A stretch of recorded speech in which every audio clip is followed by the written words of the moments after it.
मानव न माने वो कुछ भी कह सकता है, पर जो मानव है वो मनु की संतान है।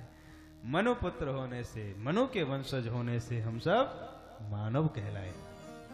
और कितने संतान हुई उनके? 5, 3 बेटियां 2 बेटा, आकुति, देवहूति, प्रसूति, ये उनकी 3 कन्याएं हुई।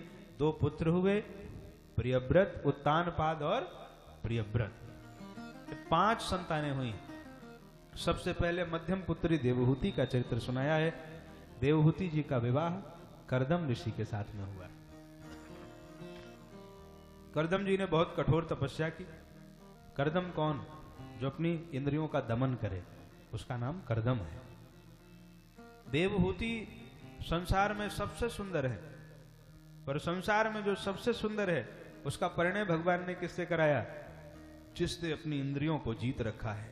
ऐसे कर्दम जी के साथ भगवान ने विवाह कराया। और जब उन्होंने तपस्या करी, बहुत कठोर तप किया है कर्दम जी ने, भगवान प्रसन्न हो गए। भगवान ने कहा वरदान मांगो। बड़ी सरलता से उन्होंने कहा मेरा विवाह करवा दीजिए। भगवान ने कहा बड़ी विचित्र बात है, इतनी तपस्या करने के बाद कह रहे हो मेरा विवाह करवा दीजिए। अरे विवाह तो वैसे भी हो जाता है, इसके लिए हजारों साल तपने की क्या जरूरत थी? क्यों तपस्या करी? कर्दम जी ने कहा विवाह कराइए, लेकिन मेरे अनुरूप भार्या मुझे मिले, इसलिए मैंने तप किया है कि मैं जैसा हूं मेरे अनुरूप होगा, ताकि हम दोनों मिलकर के और संसार लोक का कल्याण करके भगवत प्राप्ति कर सके। इसलिए मेरे अनुरूप मेरी भार्या हो। ठीक है महाराज, और कुछ चाहते हो? बोले और एक वरदान आप ही दे दो अपनी ओर से। मैंने तो मांग लिया जो मांगना था। भगवान का चलो आपने मांगा है कि मेरा विवाह हो जाए, ठीक है, आशीर्वाद दिया, हो जाएगा, पर मैं अपनी ओर से वरदान दे रहा हूं। क्या? बोले मैं आपका बेटा बन करके आऊंगा, मैं स्वयं आपका पुत्र बन करके आऊंगा। ये आशीर्वाद भगवान ने अपनी ओर से दे दिया। तो बोले सरकार ये विवाह होगा कैसे?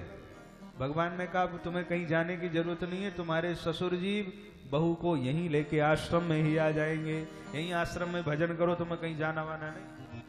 कर्दम जी लगाई समाधि, बैठ गए आश्रम में, और उधर मनु महाराज अपनी पुत्री को लेकर के आए, और वहीं कर्दम और देवहूति का विधि विधान से, शास्त्रोक्त विधि से उनका विवाह संपन्न हो गया।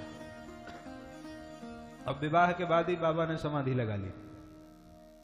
विवाह जैसे ही हुआ वैसे ही समाधि में चले गए। 1 दिन बीता, 2 दिन बीता, महीना बीता, साल बीता, बाबा समाधि न खोले। कर्दम जी समाधि में। वो तो धन्य हो कि उन्होंने तपस्या कर ली थी और भगवान से मांग लिया था कि मेरे ही अनुरूप मुझे देना, नहीं तो क्या होता आप सोचो। यहां तो देवहूति जी अपने राजकुमारी थी वो, पर राजकुमारी के वैभव को त्याग दिया, एक तपस्विनी के रूप में रह करके वो भजन पूजन करने लगी। सालों बीत गए। सालों के बाद जब समाधि खुली तो कर्दम जी ने कहा देवी तुम कौन हो? अपनी पत्नी से पूछ रहे तुम कौन हो? देवहूति जी ने कहा धन्य हो महाराज, ऐसी समाधि लगाने की क्या जरूरत है कि अपनी देवी को ही भूल, पत्नी को ही भूल गए। अरे मैं पत्नी हूं आपकी। अरे राम राम राम, देवहूति, राजकुमारी देवहूति, क्योंकि उनके मन में तो वही छवि थी उनकी राजकुमारी वाली। और उसी समय वो समाधि में चले गए थे। जब समाधि खुली तो तपस्विनी के वेश में, बड़ी बड़ी जटाएं और एकदम ऐसा वस्त्र सामान्य सा, तो वो पहचान ना पाए। उन्होंने कहा तुमने ये क्या स्वरूप बना लिया अपना? देवी, एक स्त्री के लिए उसके शरीर से प्रिय कुछ नहीं है, और स्त्री क्या, पुरुष, स्त्री पुरुष पूरे मनुष्य के जाति के लिए उसके शरीर से प्रिय कुछ नहीं। मानस जी में भी कहते हैं ना, देह प्राण ते प्रिय कछु नहीं। इस संसार में सबसे प्रिय है तो व्यक्ति को उसका शरीर प्रिय है, और तुमने मेरी सेवा में अपने शरीर का भी ध्यान नहीं रखा, इसलिए मैं तुम पर प्रसन्न हो गया हूं। वरदान मांगो, जो चाहोगी आज मैं तुम्हें वरदान दे दूंगा। प्रसन्न हो गए। तुष्टो हमद्य तव मान विमान दाया, शुश्रूषया परमया परया च भक्त्या, यो देहि नामयमतीव सुरस्वदेहो, नावेक्षितः समुचितः क्षपितुं मदर्थे। मद अर्थ है माना मेरे लिए आपने समुचितः क्षपितुम न अवेक्षितः, आपने अपने शरीर का ध्यान न रखा, इसलिए वरदान मांगो। देवहूति जी ने कहा, बोले स्वामी पति अनुकूल हो तो फिर पत्नी को कुछ नहीं चाहिए होता है। जब पति प्रतिकूल होते हैं तभी देवी जी नाना प्रकार की कामना करती हैं कि ये ले आ दो, वो ले आ दो। पतिदेव अनुकूल हो जाते हैं तो पत्नी को लगता है तो सब अपना ही है, क्या मंगवाना। इसलिए बुद्धिमान व्यक्ति अनुकूल ही रहता है। देखो आप यदि स्वयं व्यवस्था बनाने के चक्कर में पड़ोगे तो फिर जेब कटता रहेगा। इसलिए स्वयं व्यवस्थापक मत बनो। जितना रुपया पैसा कमाया करो लाके देवी जी को दे दिया करो, ये लो देवी जी आप जानो और आपका काम जाने। और विश्वास से कह रहा हूं, उसके बाद देवी जी को अगर 10,000 की साड़ी खरीदनी होगी तो मोह के मारे 5,000 की खरीदेगी, 2,000 की खरीदेगी। और आप व्यवस्थापक बन के रहोगे, ना ना ना, फिर तो आएगी वो महंगी वाली। इसलिए व्यवस्थापक बनो ही मत।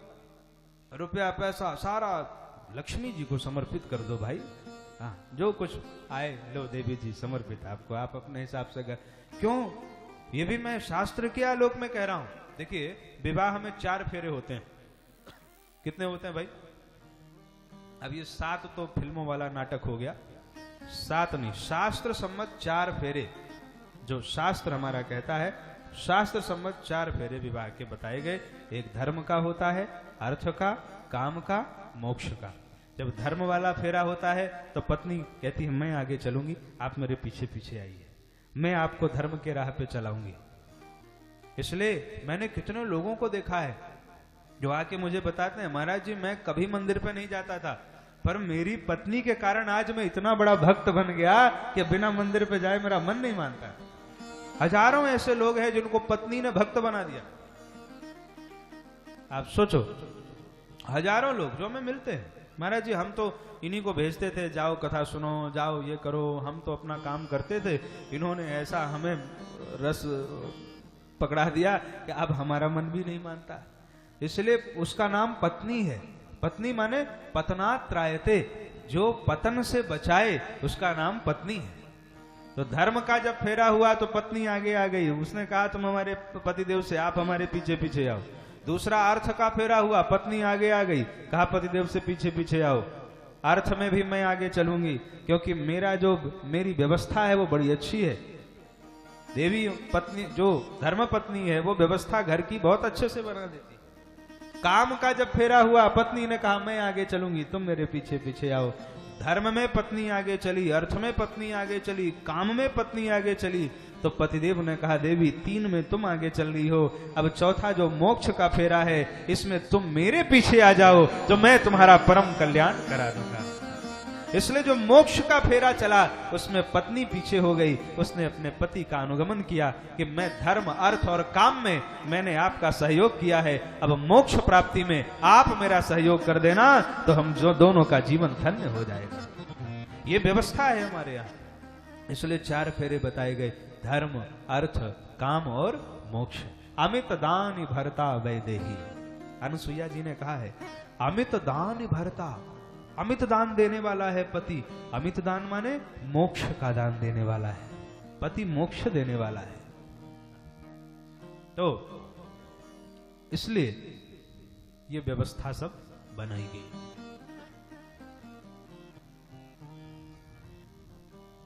अब कर्दम जी अपनी पत्नी देवहूति को देख के कह रहे हैं देवी तुमने क्या स्वरूप बना लिया।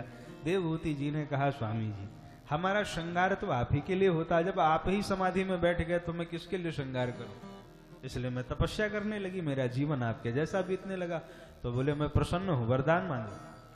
कहा पति अनुकूल हो तो फिर क्या चाहिए, लेकिन हाँ अगर आपने कहा है तो एक पुत्र होने का वरदान दे दीजिए, एक बेटा हो जाए। कर्दम जी और देवहूति जी कामक विमान पर 100 वर्षों तक विहार करते रहे।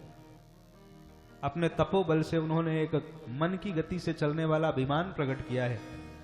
वो मन की गति से चलता था। उस विमान पर बैठ के कह दो कि चलो जो है स्वर्ग चलो तो स्वर्ग पहुंचा देता था, हिमालय चलो तो हिमालय पहुंचा देता था। ऐसा विमान 100 वर्षों तक विहार किया है, जिससे कालांतर में इनके 9 कन्याओं का जन्म हुआ है। ये सब अनसुईया, अरुंधति, ये सब इनकी कन्याएं हैं, 9 कन्याएं हैं। और उसके बाद करदम जी ने कहा देवी अब तो बहुत समय बीत गया, 100 वर्ष हमने बिता दिए इन विषय वासनाओं में, इसलिए अब हम तपस्या के लिए जा रहे हैं और अब तुम आराम से अपनी गृहस्थी को संभालो। देवहूति जी ने कहा स्वामी जी मैंने तो एक पुत्र की कामना की थी आपसे, आप 9 कन्याएं देके जा रहे हैं। अब ये 9 कन्याएं हो तो इनको विवाह तो इनका कर दीजिए, मैं कहां ढूंढूंगी विवाह इनका, किससे करूंगी। तब याद आया करदम जी को, देवी भगवान ने आशीर्वाद दिया था वो स्वयं हमारे पुत्र बन करके आएंगे, आज मुझे याद आ गया। ऐसे महात्मा बताओ भूल ही गए थे कि भगवान आएंगे बेटा बनकर, और बाद में साक्षात भगवान ही करदम और देवहूति जी के यहाँ पधारे हैं कपिल के रूप में। बोलिए कपिल भगवान की जय, भक्तवत्सल भगवान की जय। जो 9